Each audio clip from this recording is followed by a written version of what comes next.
होइन अब बहिनी कता गएर आउनु भयो यतिखेर? के गर्नु आफ्नो बुढा दुब्लाएर केही नखाइदिएर नाक अनि हड्डी र छाला मात्र बाँकी छ। अब यसो यो बियर लगाएर राखिदिनु पाए 2-4 चौटा माससँग यसो खानुहुन्थ्यो कि ज्यान लाग्थ्यो कि भनेर नि माया लाग्छ। के गर्नु? ए भनेपछि बुढाको त्यस्तो माया लाग्छ?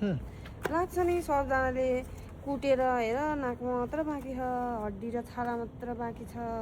मार्नै लागिसके बुढीले कुटेर भनेर कस्तो छ आफूलाई। यहाँ बुढाले खाना नखाइदिएर कस्तो पिर्छ। अब यही खानुहुन्छ यही पिउनुहुन्छ। अब यही लगाएर राखिदिएपछि ढुक्क 2-4 दिनको लागि भनेर मैले त आज कार्टुनै 1 केस नै उठाएर आइदिएँ। ए बुढाको त्यत्रो धेरै माया छ है तपाईँ? यदि भयो भने 2 दिनलाई पुऱ्याइदिए त अब ढुक्क हुन्थ्यो। यस्तै माया गर्ने बुढी हामीले नि पाइदिएदेखि कस्तो हुन्थ्यो पनि।